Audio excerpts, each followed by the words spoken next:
शेर सिंह अपनी फलों की दुकान पर बैठा हुआ था और उसके वहां पर गधा काम करता था, जो जंगल से ताजा और पके पके फल लेकर आता था और फिर उनको दुकान पर लाकर सारा दिन बेचता था। फल ले लो फल, ताजा ताजा फल ले लो, फल बहुत मीठे हैं, फल ले लो फल, आओ भाई आओ, जल्दी जल्दी आओ। अरे ओ आलसी गधे, क्या तू आज कुछ खा पी कर नहीं आया है जो तेरे मुंह से आवाज नहीं निकल रही है? जरा अपने गले को और ज्यादा तेज फाड़ और ग्राहकों को जल्दी जल्दी बुला। अरे मालिक, मैं बहुत तेज तो बोल रहा हूँ, मेरी आवाज काफी दूर तक जा रही है। पता नहीं आपको यहाँ से यहाँ तक सुनाई कैसे नहीं दे रही है। अरे आलसी गधे के बच्चे, मालिक से बहस करना बंद कर और ग्राहकों को बुला। जब देखो हर बात का उल्टा जवाब देता है, आलसी कहीं का। गधा सारे दिन दुकान पर फल बेचता और सुबह होते ही जंगल से ताजा ताजा फल लेकर आता। आज तो मैं मालिक से कह कर ही रहूंगा कि मेरी पगार बढ़ा दे। मैं सारा दिन इतनी मेहनत से फल लेकर आता हूँ और फिर उनको सारा दिन दुकान पर बेचता हूँ, फिर भी वो कंजूस शेर मेरा पगार नहीं बढ़ता। आज तो कुछ भी हो जाए, मैं उससे कह कर ही रहूंगा कि मेरा पगार बढ़ाओ। और वह दुकान पर गया, उसने फलों को नीचे उतारा और शेर सिंह से बोला, महंगाई का जमाना है मालिक, इतने में गुजारा नहीं होता। अरे बस कर, तेरी ये पगार बढ़ाने वाली बात मैं हर रोज सुनता हूँ। सुनते सुनते मेरे कान पक गए हैं। कभी तो काम पर ध्यान दे लिया कर। जब देखो हर वक्त पगार बढ़ने को ही कहता है। तुझ जैसे आलसी को कौन काम देगा? ये तो मेरा शुक्र मना कि मैं तुझको काम पर रख रखा है, वरना मेरी जगह कोई और होता तो तुझको कब का निकाल चुका होता काम से। अरे मालिक, जब भी मैं पगार बढ़ाने की बात करता हूँ तो आप हर बार की तरह अपना ये लंबा चौड़ा भाषण सुना देते हो। अरे आजकल इतनी तनख्वाह में होता क्या है? या तो आप मेरी पगार बढ़ा दो या मैं आपकी दुकान को छोड़कर चला जाऊंगा। हाँ हाँ जाओ। और ये धमकी किसको दे रहे हो? तुम्हारे बगैर क्या मैं भूखा मर जाऊंगा? मेरे फलों की दुकान तब भी ऐसे ही चलेगी। और वह कंजूस मालिक उस मेहनती गधे को नौकरी से निकाल देता है। अरे लकी, तूने उस मालिक से झगड़ा करके ये क्या कर दिया? उसने तो तुझको नौकरी से निकाल दिया। अब तू क्या करेगा? अब तेरा परिवार क्या खाएगा? और लकी निराश होकर अपने घर लौटा। लकी को जल्दी आता देख उसकी बीवी ने लकी से सवाल किया, अजी आज तो आप बहुत जल्दी आ गए। आपके मलिक ने आपको इतनी जल्दी घर आने दिया या आपको कोई परेशानी हो गई तब आ गए? वैसे भी वो आपका मलिक तो इतना कंजूस है कि आपको परेशानी में भी आने नहीं देगा। फिर आप कैसे आए हो? मत पूछ सरला, कुछ भी। आज मालिक से मेरी लड़ाई हो गई पगार को लेकर। मैं सारा दिन इतनी मेहनत से काम करता हूँ। मैंने मालिक से कहा कि मेरी पगार बढ़ा दो, उन्होंने नहीं बढ़ाई तो मैंने खुद उनकी नौकरी को छोड़ दिया। ये तो आपने जल्दबाजी में बहुत बुरा फैसला ले लिया। अब हम अपने परिवार का पालन पोषण कैसे करेंगे? हाँ, मैं भी यही सोच रहा हूँ, पर मुझको ये बात तब समझ आई तब मैंने मालिक की नौकरी को छोड़ दिया था। अब हाँ, मैं भी यही सोच रहा हूँ, पर मुझको ये बात तब समझ आई तब मैंने मालिक की नौकरी को छोड़ दिया था। अब मैं क्या करूँ? मेरी कुछ समझ में नहीं आ रहा। अजी आप इतनी मेहनत से काम करते हो तो आप खुद ही अपनी एक फलों की दुकान लगा लो। हमको नौकर भी नहीं रखना पड़ेगा। आप सुबह फल लेकर आ जाना और सारा दिन उनको बेचना। इससे हमको अच्छा मुनाफा भी होगा। अरे वाह सरला, तुमने कितना भयानक सुझाव दिया है। ये बात तो मेरी बुद्धि में आई नहीं कि मैं इतना मेहनती हूँ और मैं अपनी दुकान खुद भी खोल सकता हूँ। अब मुझको किसी के यहाँ पर काम करने की जरूरत नहीं है। मैं खुद ही अपनी फलों की दुकान लगाऊंगा। और जैसे ही सुबह हुई, गधा फल लेने के लिए चला जाता है और वह बहुत सारे फल लेकर आता है और अपनी एक अलग दुकान लगा लेता है। फल ले लो फल, ताजे ताजे फल, बहुत मीठे मीठे फल हैं, फल ले लो फल। अरे लकी भैया, जरा मुझको एक टोकरी फल तो देना। आज मेरे बच्चे फल खाने की जिद कर रहे हैं। कह रहे हैं कि घास खाते खाते मन भर गया है, कुछ मीठा खाने को लेकर आओ। इसलिए तुम्हारे ताजे ताजे फल लेने आई हूँ। जरा एक टोकरी देना तो। हाँ हाँ बकरी बहन, अभी मैं तुमको एक टोकरी फल देता हूँ और मैं तुमको 2-4 फल ज्यादा ही दूंगा क्योंकि तुम मेरी पहली ग्राहक हो। और बकरी लकी से फल लेकर चली जाती है। तभी वहाँ पर बल्लू आ जाता है। अरे लक्की भाई, ला आज कुछ फल ही खिला दे। बहुत देर से घूम रहा हूँ, खाने को मीठा शहद तो मिला ही नहीं, पर मैंने सोचा लक्की के फल किसी शहद से कम थोड़े हैं। ला जल्दी से मुझे फल दे, मुझको मीठे की भटभटी आ रही है। और भालू ने मीठे मीठे फल खाए और खाकर भालू का मन खुश हो गया। अरे वाह लक्की, तुम्हारे फल तो सच में शहद से भी मीठे हैं। भला इतने मीठे फल लाते कहाँ से हो? हमको तो नहीं मिलते। बस बल्लू भाई, दया है उस ईश्वर की, कहीं ना कहीं से ले ही आता हूँ। बहुत बड़ा जंगल है, कहीं ना कहीं मिल ही जाते हैं। अरे लक्की, पहले तुम उस शेर सिंह के वहाँ पर काम करते थे, वो दुकान तुमने क्यों छोड़ दी? कुछ नहीं भाई, बस उसने मेरी पगार नहीं बढ़ाई और मैंने अपनी दुकान अलग खोल ली। और कुछ भी कहो, आज मैं इस दुकान से अच्छा मुनाफा कमा रहा हूँ। अगर मैं उसके वहाँ काम करता तो इतना साल भर में भी नहीं कमा पाता जितना आज मैं महीने में कमा लेता हूँ। लकी की दुकान बहुत अच्छी चल रही थी, लेकिन दूसरी तरफ कंजूस शेर सिंह की दुकान पर एक भी ग्राहक नहीं था। वह बहुत ज्यादा दुखी हो गया था। अरे आज तो कमबख्त एक भी ग्राहक दिखाई नहीं दे रहा है। पता नहीं जानवरों ने फल खाने छोड़ दिए हैं क्या? अरे शेर सिंह, किसी भी जानवर ने फल खाने नहीं छोड़े हैं, बल्कि जानवरों ने तो फल खाने और ज्यादा कर दिए हैं। क्या फल खाने ज्यादा कर दिए हैं? लेकिन मेरी दुकान से तो कोई भी जानवर फल लेकर नहीं जाता, फिर वो फल कहाँ से लेकर खाते हैं? अरे शेर सिंह, तुमको नहीं पता क्या? तुम्हारे पुराने नौकर लक्की ने अपनी नई फलों की दुकान खोली है। बस सारे जानवर उसी से फल लेते हैं। कुछ भी कहो, बहुत मीठे फल होते हैं उसके। अरे तभी तो मैं सोचूं, कोई भी जानवर मेरे पास फल लेने क्यों नहीं आता? और शेर सिंह उस लकी की दुकान पर जाता है। और लकी, बताओ क्या हो रहा है? कैसी चल रही है तुम्हारी दुकान? लकी, तुम्हारे तो भाग खुल गए, लेकिन मेरे तो भाग फूट गए। तुम्हारे जाने के बाद मेरे फलों की दुकान पर एक भी ग्राहक नहीं आता। बेटा, चल अपनी पुरानी वाली दुकान पर चल, मैं तेरी पगार भी बढ़ा दूंगा और तुझको आलसी भी नहीं कहूँगा। नहीं सेठ जी, अब मैं तुम्हारी उस पुरानी वाली दुकान पर नहीं जाऊंगा। जितना मैं अब कमा रहा हूँ उतना आप मेरी पगार नहीं बढ़ा सकते। अगर मैं आपके यहाँ साल भर भी काम करूँ तो भी मैं इतना पैसा नहीं कमा सकता जितना आज मैं महीने में कमा लेता हूँ।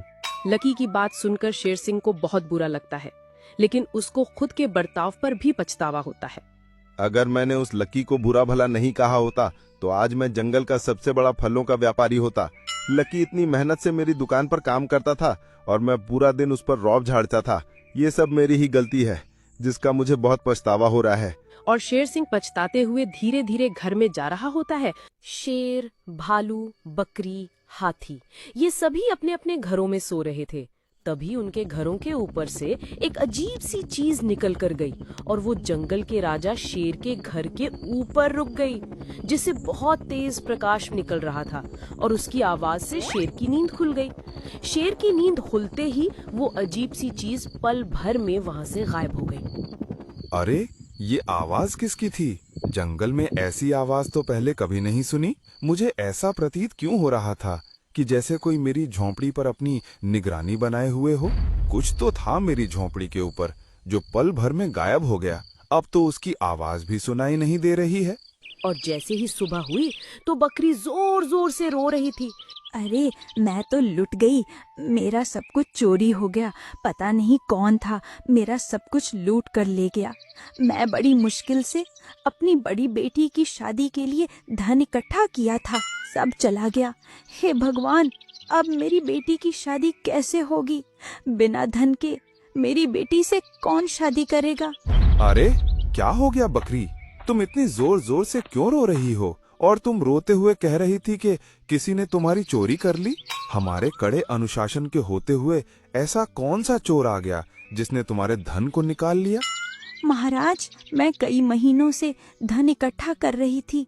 पता नहीं रात में एक अजीब सी आवाज सुनी तो मैं बाहर निकलकर देखा और इतने में ही मैं अपनी झोपड़ी के अंदर गई तो मेरा सारा इकट्ठा किया धन चोरी हो गया।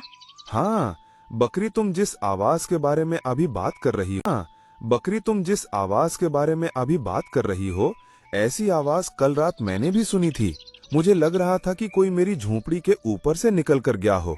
ये उस जंगल में पहली बार ऐसी चोरी हुई थी बिना किसी हलचल के। चलो बकरी, हम तो मिलकर बाकी के जानवरों को भी सचेत करते हैं, कहीं किसी और के यहाँ चोरी ना हो जाए आज रात को। और फिर वो दोनों बाकी जानवरों को सचेत करने के लिए चले जाते हैं। तुम सभी लोग मेरी बात को ध्यान से सुनो। कल रात को बकरी के घर में चोरी हो गई है और चोरी करने वाला इतना शातिर है कि पलक झपकते ही चोरी कर लेता है और किसी को महसूस भी नहीं होने देता। अरे आप ये कैसी बात कर रहे हो महाराज? भला आपके रहते हुए हमारे जंगल में चोरी कैसे हो सकती है? आपने तो चोरी को लेकर बहुत कड़े नियम बना रखे हैं, फिर चोरी कैसे हो गई? कौन था चोर? महाराज, पता नहीं कल रात मैंने एक अजीब सी आवाज सुनी थी और जैसे ही मैं नींद से जगा तो वो आवाज सुनाई देना बंद हो गई। महाराज, ऐसी चोरी तो हम पहली बार देख रहे हैं। ना तो किसी के भी घर का ताला टूटा और ना कोई कुत्ता भौंका और ना किसी ने उस चोर को आते जाते देखा। मुझे तो लगता है कोई ऊपर से उड़ के आया है। अरे मंटू भैया, तुम मजाक मत उड़ाओ। भला ऊपर से उड़कर भी कोई चोर चोरी करने के लिए आता है? कुछ तो गड़बड़ है। आज रात सभी पहरा देंगे। और जैसे ही रात होती है तो सभी जानवर पहरा दे रहे होते हैं। अरे, एक हमारा जमाना था जब चोर खांसने की आवाज से ही डरकर भाग जाते थे। अब तो चोरों ने भी हद कर दी है, लालटेन के उजाले में भी नहीं भागते। अरे हाथी भाई, ये मॉडर्न जमाना है। इस जमाने के चोर बहुत शातिर हो गए हैं, जो हमारे और तुम्हारे जैसे बुजुर्गों के काबू में नहीं आएंगे। हंसी मजाक बंद करो और सब लोग पहरे पर ध्यान दो। और सब लोग अलग अलग पहरा देते हैं।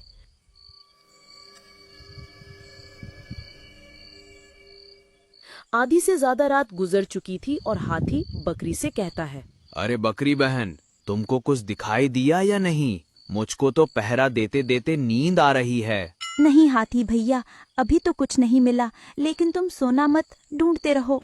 तभी उनको ऊपर से कुछ उड़ने की आवाज आती है। अरे वो देखो, वो अजीब सी चीज उड़कर जा रही है, लेकिन पंख नहीं दिख रहे हैं इसके। कहीं ये कोई भूत पिशाच तो नहीं?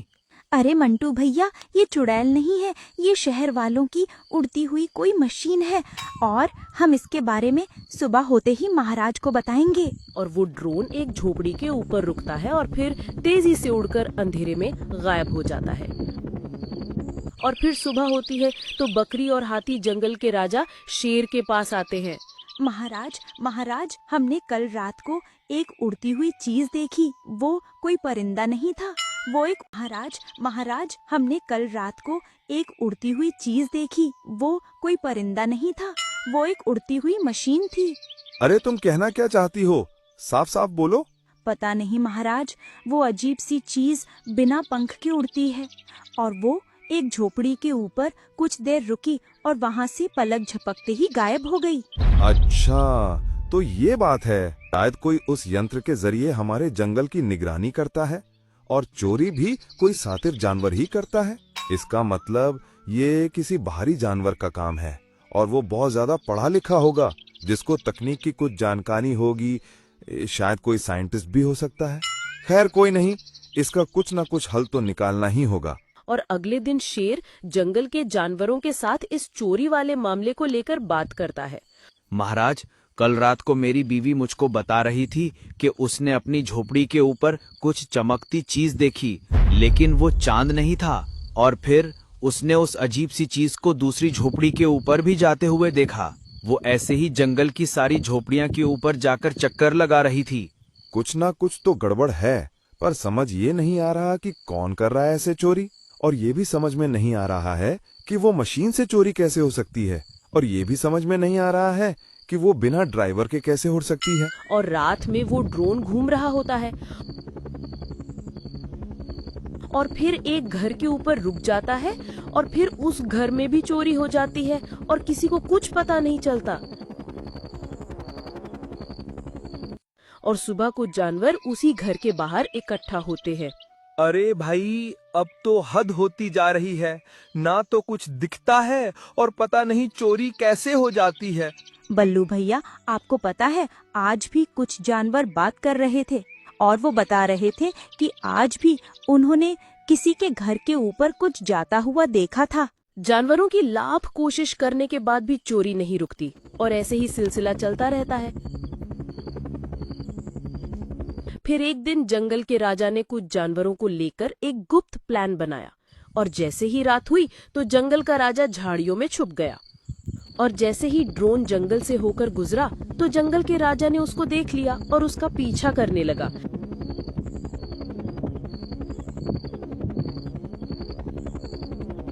शेर को पीछा करते देखा, बकरी और हाथी भी महाराज के पीछे चले जाते हैं और उस ड्रोन का पीछा करने लगते हैं। और वो तीनों अलग अलग रास्ते से आते हैं और जंगल की बीचों बीच आकर देखते हैं 2 गधे खड़े हुए होते हैं और उनमें से एक के पास ड्रोन का रिमोट कंट्रोल होता है और शेर जाकर उनको दबोच लेता है। उन दोनों के पकड़े जाने के बाद जानवरों की पंचायत होती है। अरे ये थी वो मशीन जिसके जरिए वो दोनों चोर चोरी करते थे। अरे भाई, पहले तो लाठी और टॉर्च ही काफी थी चोर को भगाने के लिए। अब तो लगता है मोबाइल और इंटरनेट के साथ साथ तकनीकी भी सीखनी पड़ेगी।